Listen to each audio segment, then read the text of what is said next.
Aquí seguimos, Dieta Casano de la cuarentena. Sabéis que este es un canal de nostalgia y hoy vamos a hablar de una posición que ya no existe en el fútbol. Vamos a hablar del mediano.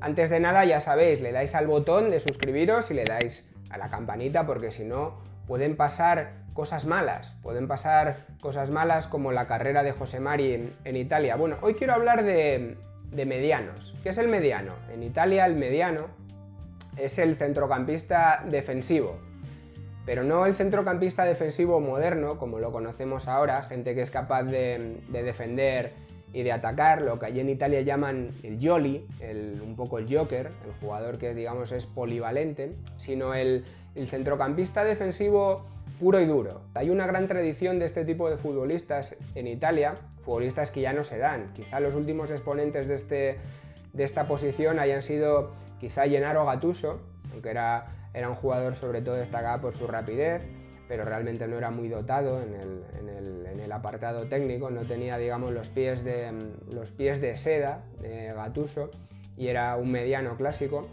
Quizá me viene a la mente a lo mejor Angelo Colombo en el Milan, en los últimos equipos grandes o en los penúltimos equipos grandes del Milan, ¿no? Aquel Milan de los años 90.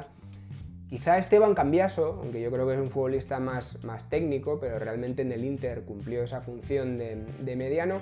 Pero el rol de mediano es algo ligado al fútbol italiano antiguo, ¿no? Al fútbol italiano de Catenaccio, fútbol italiano de los años 50, años 60, y digamos que es un rol muy similar al que tienen en el ciclismo los gregarios. Si los gregarios en el ciclismo están para llevar bidones de agua al resto de integrantes del equipo, el mediano está para robar y llevar balones a la gente que sabe tratar mejor, ¿no? esos balones. En Italia hubo una época, ahora hablaremos de medianos clásicos del fútbol italiano, de lo que llaman allí distributores del juego, o sea, destructores del juego, gente eminentemente defensiva. Pero en Italia hubo una época en los años 60 seguramente que los entrenadores siempre acompañaban a su futbolista de clase con un mediano, cuando no dos o cuando no tres. O sea, había una gran tentación de poblar el centro del campo de futbolistas de juego rugoso, digamos de gente que apostaba más por la cantidad que por la calidad. A la mente viene, por ejemplo, un mediano clásico del fútbol italiano como fue Romeo Benetti. Romeo Benetti jugó en la Juventus, jugó en el Milan en los años 60, 70 y tenía un físico imponente. O sea, buscadlo en vídeos de YouTube porque es tremendo. Un hombre que era pura fibra, muy musculado para la época y que siempre además lucía un bigote pelirrojo muy característico que le daba un aspecto todavía más legendario. Bueno, pues Romeo Benetti fue el prototipo de mediano en Italia, un hombre que no marcaba goles, no daba asistencias, aunque realmente entonces tampoco se contabilizaban las asistencias, ya sabéis, esta estadística tan mentirosa del fútbol. Hubo una época en la que no estamos obsesionados con esta tontería de las asistencias, que realmente habría que contar cuántos son asistencias y cuánto no en los números actuales. Bueno, entonces no se contaban y a Romeo Benetti, maldita la falta que le hacía, porque lo único que le hacía era rascar, meter y darle el balón a la gente que sabía, ¿no? Este tipo de roles en el fútbol ya no existen, ¿no? Porque sobre todo desde la llegada de los marcajes en zona todo eso cambió. Antes cada uno cogía a su hombre y el 4 se encargaba del 10 y no había mucho más que pensar, ¿no? Le seguía hasta el baño si hacía falta, le seguía hasta la puerta del garaje si hacía falta, en unos marcajes al hombre tremendo, ¿no? En aquel fútbol, digamos, tan individualista, ¿no? que se jugaba antes y ya digo que luego con el marcaje en zona todos estos centrocampistas tan especialistas en la defensa se fueron perdiendo, pero por el camino dejaron una cultura en el fútbol italiano importante y nombres importantísimos. Uno de ellos, por ejemplo, es Giovanni Trapattoni.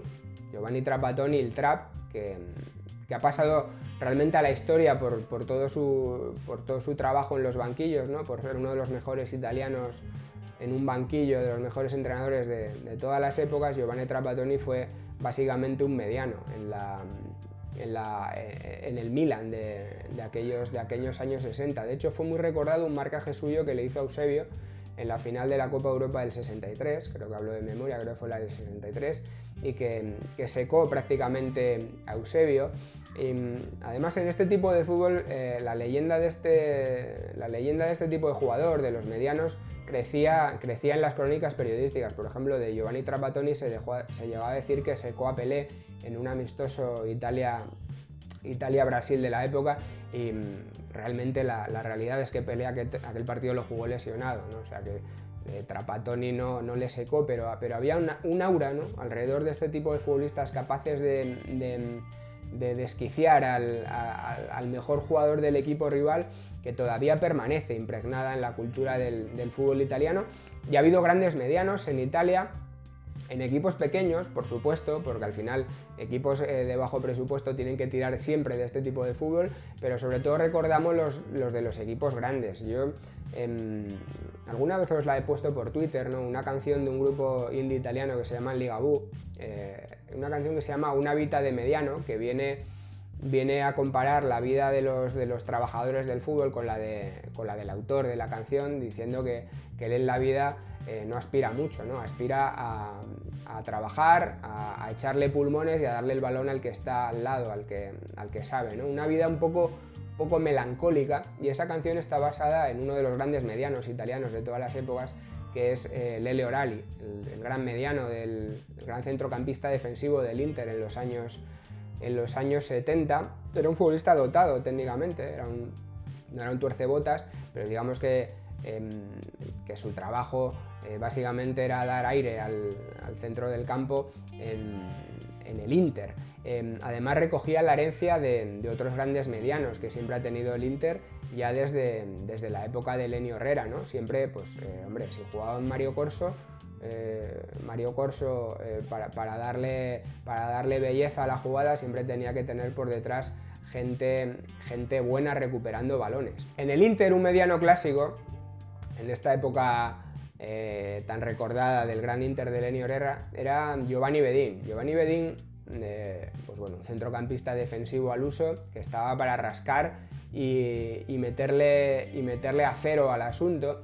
Pero para entender también un poco las características del puesto, hay que entender de dónde venían la mayoría de estos jugadores, y es que era de la pobreza más absoluta. Es un producto del fútbol italiano de posguerra, y cómo fue su vida, yo creo que le sirvió para luego ser un gran mediano, porque él pasó una vida de muchas dificultades y pobreza en su infancia. Él vivía en Chabolas, en un barrio de Chabolas, esto que era muy típico en las grandes capitales italianas antes de que llegasen los planes de urbanismo, ¿no?, a construir todos estos pisos de la periferia de Milán, de Roma. Pues bueno, mucha gente vivía en Chabolas. Todo esto lo retrata muy bien Pierpaolo Pasolini en algunos de sus libros, ¿no?, como Ragazzi de Strada. Bueno, pues Bedin era uno de esos chavales que se había criado en Chabolas. De hecho, él a su barrio lo llamaba Mauthausen. Os podéis hacer una idea de cómo vivía Bedin. Decía que había que utilizar el paraguas dentro de casa cuando llovía, y que ese hambre por llegar que tenían casi todos los futbolistas de su época se plasmaba luego sobre el terreno de juego, y decía que imprimía a los futbolistas un carácter excepcional que casa muy bien con las características que tiene que tener un gran centrocampista defensivo. Volviendo a Romeo Benetti, el futbolista del que os he hablado al principio, Romeo Benetti fue el escudero eterno en el Milan de Gianni Rivera. Gianni Rivera, si estamos hablando de medianos, la figura contrapuesta en el campo es la del fantasista, ¿no?, la del reyista, la del creador de juego, ¿no?, que todavía perdura hasta nuestros días. Lo que pasa que en aquella época, años 60, todavía era más acusado, y los reyistas no corrían. O sea, directamente Gianni Rivera era un futbolista que no se empleaba en lo defensivo, que no bajaba, que no estaba para ese tipo de situaciones, porque gente como Romeo Benetti le llevaba al agua, ¿no?